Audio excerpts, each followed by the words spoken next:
The Grand Master of Reason, the Timeless Wisdom of Imam Abu Hanifa, Section 1. The Intellectual and Spiritual Architect. Assalamu alaikum. Welcome back to Sufi Essence with Hammad Syed. Tonight, we embark on a profound and illuminating journey into the life and legacy of one of the most pivotal figures in Islamic history, a man whose intellectual and spiritual contributions shaped the very fabric of jurisprudence and thought for over a millennium. Imam Abu Hanifa, Allah be pleased with him. He was not just a jurist. He was a revolutionary intellect, a master of reason, and a spiritual titan whose legal methodology was a direct expression of his profound devotion and mystical insight. The school of thought he founded, the Hanafi Madhhab, is not merely a collection of rulings, but a deep spiritual and intellectual system that embodies a beautiful synthesis of outward law and inner reality.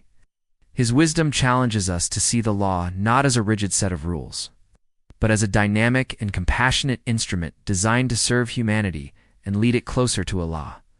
The life of Imam Abu Hanifa, may Allah be pleased with him, was lived at a critical juncture in Islamic history, a time of immense political upheaval and intellectual ferment. Born in the year 80 AH, he witnessed the final years of the Umayyad Caliphate and the rise of the Abbasid dynasty. This was a period of rapid expansion and cultural exchange, where the Muslim world encountered new legal, social, and philosophical challenges that the traditions of the Prophet, peace be upon him, and his disciples, may Allah be pleased with them, could not always address directly.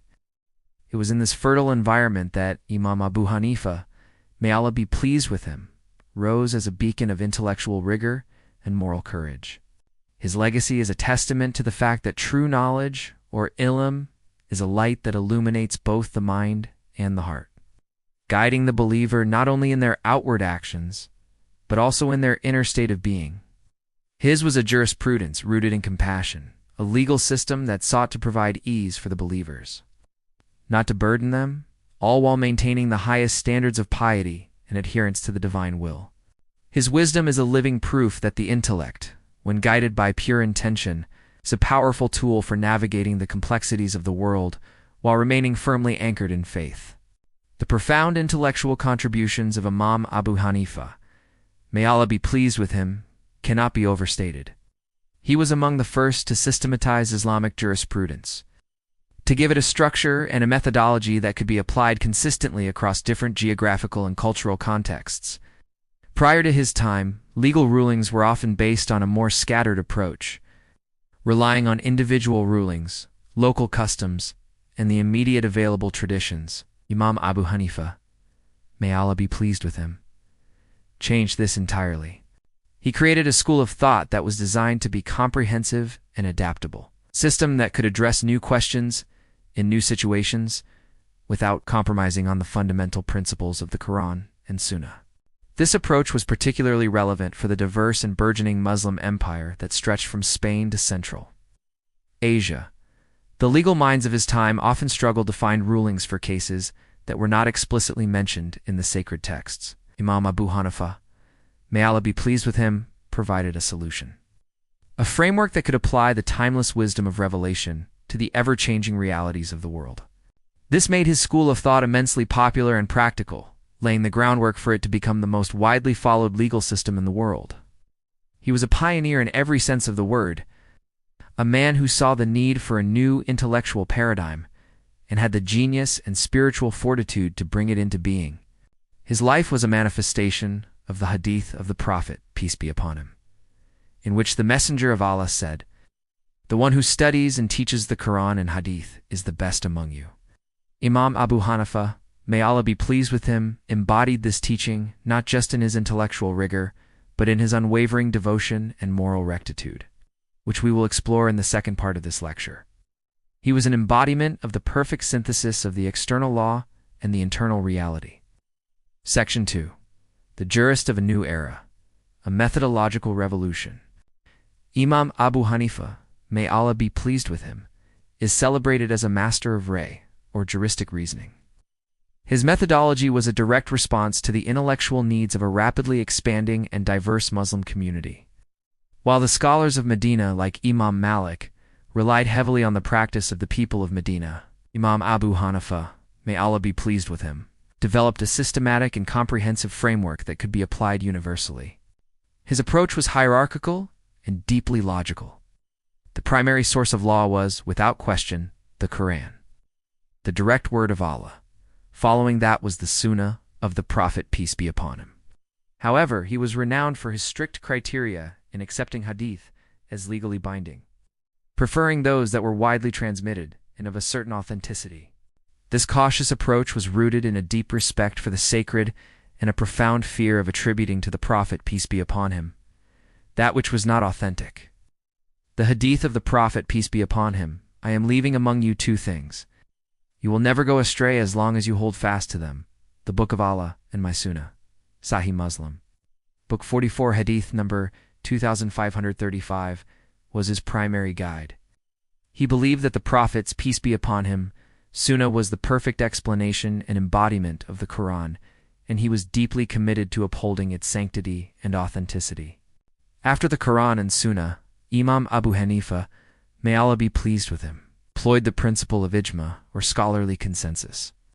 He believed that the collective wisdom of the community, when united on a legal issue, was a powerful and authoritative source. It was in the absence of these sources that his true genius shone through. He innovated and perfected the use of analogy qiyas and juristic preference, istihsan. Qiyas is the process of deriving a ruling for a new case by analogy with a precedent found in the sacred texts. It is an intellectual process that requires a profound understanding of the objectives of Islamic law. Istihsan, or juristic preference, is a more subtle and nuanced tool. It is the practice of moving away from a strict, literal application of qiyas to a more preferred ruling that better serves the spirit and objectives of the Sharia, particularly in cases where a rigid application would lead to hardship or injustice. This was a groundbreaking concept that demonstrates his compassion and his deep understanding of the purpose of divine law. His intellectual rigor was not a cold, detached process, but a warm, compassionate one. His legal rulings were designed to provide ease for the believer, not to burden them with unnecessary hardship. This is a point of profound spiritual significance. For him, the law was a means of serving Allah's creation, not just a way of controlling it. His jurisprudence was a powerful and dynamic force, constantly adapting to the needs of the community while remaining firmly anchored in the timeless truths of the divine revelation. Section 3. The root of Hanafi methodology. The Hanafi legal methodology, developed by Imam Abu Hanifa, may Allah be pleased with him, is a testament to his comprehensive and compassionate approach to jurisprudence. The order of sources he employed was not arbitrary. It was a carefully considered hierarchy of authority, beginning with the divine word itself, the Quran. The first and foremost source for any legal ruling was the Quran. Imam Abu Hanifa, may Allah be pleased with him, was known for his masterful command of the sacred text, a knowledge that was deeply rooted in his spiritual practice. He understood that the Quran was not merely a book of rules, but a divine revelation, intended to guide humanity toward a state of profound purity and surrender. For him, every ruling had to be traceable back to this ultimate source, directly or indirectly. The Quranic verse, "And we have sent down to you the book," as an explanation of all things, and of guidance and mercy and good tidings for the Muslims. Kanzel Iman, Quran, the B's, 16-89, was his guiding light. He believed that the Quran contained all the necessary principles for a just and righteous society, and his legal work was the application of those principles. The Sunnah of the Prophet, peace be upon him. Following the Quran, the Prophet's Sunnah was the next source of authority. As mentioned before, Imam Abu Hanifa, may Allah be pleased with him, was highly selective in his use of hadith, Kaaba, accepting only those with an unbroken chain of transmission from reliable narrators. This was a reflection of his profound reverence for the Prophet, peace be upon him, and his teachings. He believed that the Prophet's, peace be upon him, words and actions were the perfect living commentary on the Quran, and that their authenticity was of paramount importance. He lived at a time when forged hadith were beginning to circulate, and his strict criteria were a form of spiritual and intellectual purification. He was a guardian of the divine tradition, ensuring that the rulings of his school were based on the most reliable and trustworthy sources. This was not a rejection of the Sunnah, but an act of profound respect for its sacredness. Scholarly consensus ijma. The third source of law in the Hanafi school is ijma, or the consensus of the early community of scholars. Imam Abu Hanifa, may Allah be pleased with him, believed that when the leading scholars of the first generation agreed on a particular issue, their consensus carried immense weight. This was a manifestation of the Prophet's peace be upon him teaching, "My Ummah will not agree on an error." Sunan Ibn Majah, Book 36, Hadith number 3950. He saw this collective wisdom as a powerful and authoritative force, a sign of divine guidance for the community. Analogy Qiyas. When no direct text from the Quran, Sunnah, or Ijma could be found to address a new legal issue, Imam Abu Hanifa, may Allah be pleased with him, would resort to Qiyas, or analogy. This was his most famous intellectual tool.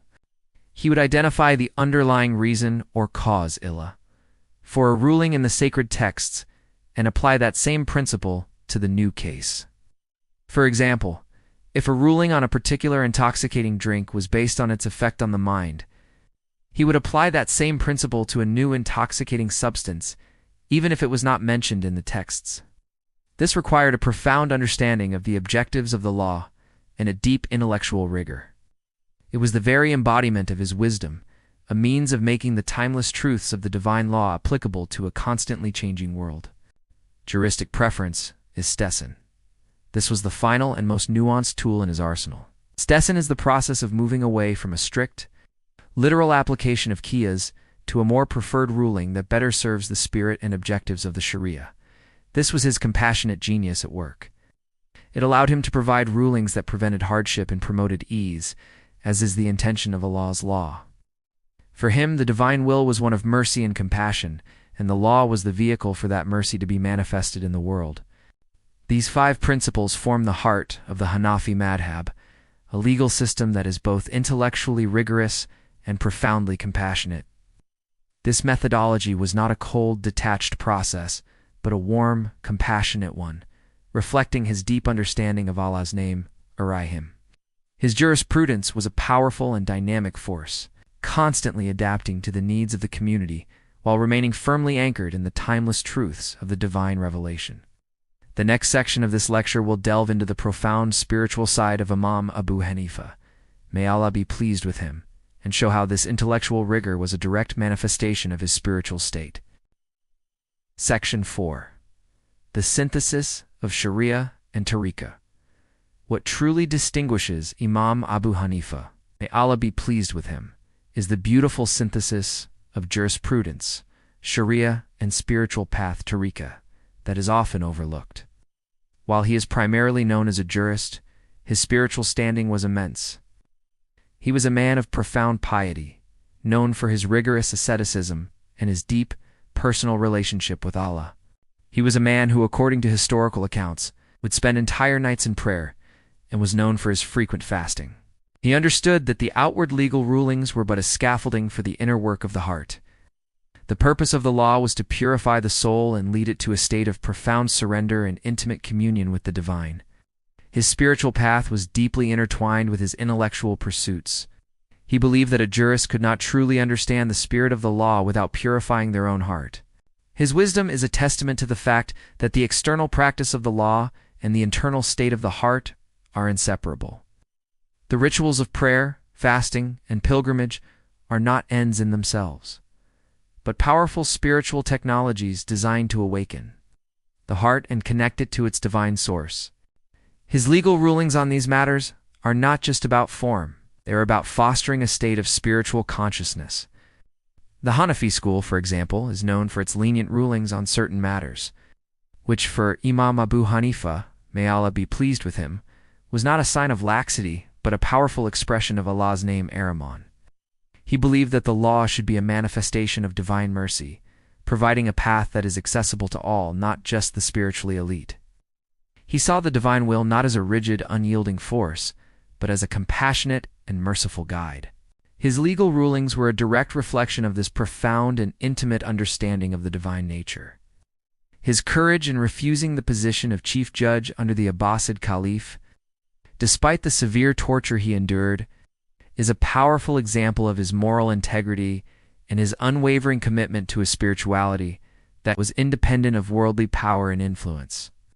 He was a man who sought nothing but the pleasure of Allah, a man whose heart was so purified that the allure of power held no sway over him. Section 5. The enduring legacy of a spiritual giant. The legacy of Imam Abu Hanifa, may Allah be pleased with him, not just in the millions who follow his legal school, but in the intellectual and spiritual framework he bequeathed to humanity. The Hanafi Madhhab became the official legal system of vast empires, including the Ottoman, Mughal, and Safavid empires, and remains the most widely followed school of thought in the world, influencing over 1 billion people. His wisdom provided a flexible and adaptable framework for a diverse and complex world, a framework that could reconcile the timeless truths of the Quran and Sunnah with the changing realities of society.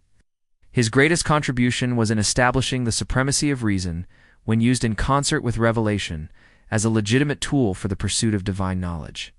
He taught us that the mind, when purified by faith and guided by the spirit of the law, is a powerful instrument for navigating the complexities of this world. He left behind no major written works of his own. His knowledge and methodology were transmitted through his brilliant students, most notably Abu Yusuf and Muhammad al-Shabani, who codified and preserved his teachings for future generations. His lack of personal written works is a powerful testament to his focus on the direct transmission of knowledge from master to student, a hallmark of the Sufi tradition. A hadith of the Prophet, peace be upon him, recorded in Sahih Muslim, Book 44, hadith number 2535, mentions a man from the sons of Persia who would be given a great status, and many scholars of the time, including his contemporaries, believe this to be a reference to Imam Abu Hanifa. May Allah be pleased with him. This speaks to the immense reverence in which he was held and the recognition of his unique spiritual and intellectual standing. He was a man who was both a genius of the law and a master of the spirit, a man who showed us that the two are not at odds, but are two sides of the same divine coin. He taught us that true knowledge, or ilm, is a light that illuminates both the mind and the heart, guiding the believer not only in their outward actions, but also in their inner state of being. The wisdom of Imam Abu Hanifa, may Allah be pleased with him, is a living, breathing testament to the profound and intimate dance between the outward law and the inward reality, a dance that leads the seeker to a state of profound and unshakable surrender to the divine will. His legacy is an eternal reminder that the pursuit of knowledge, when done with pure intention, is a powerful and transformative act of worship. May the light of divine wisdom forever brighten your path, and may your heart become a vessel for the boundless mercy of Ar-Rahman and Ar-Rahim. May Allah elevate your efforts into a lasting legacy of guidance, a testament to the profound spiritual truths you share. May He grant you a peace that transcends all understanding and a presence that is felt in every word you speak. May your sincerity be a source of unending blessings. And may you be granted the profound joy of nearness to your Lord. May your channel be a lighthouse for every seeker lost in the darkness, and may you be a true inheritor of the spiritual lineage of the blessed. O Allah, grant us hearts that are alive with your remembrance, and minds that are clear with your divine truth. Make us among those who seek knowledge not for worldly gain, but for the light it brings to our souls. Purify our intentions and our actions, and make our journey on this earth a path that leads directly to your magnificent presence. Forgive our shortcomings, and guide us to live in a state of profound gratitude and unwavering trust in your perfect plan. Allah. Grant us your love and the love of those you love, and make our love for you the dearest thing to our hearts. Amin.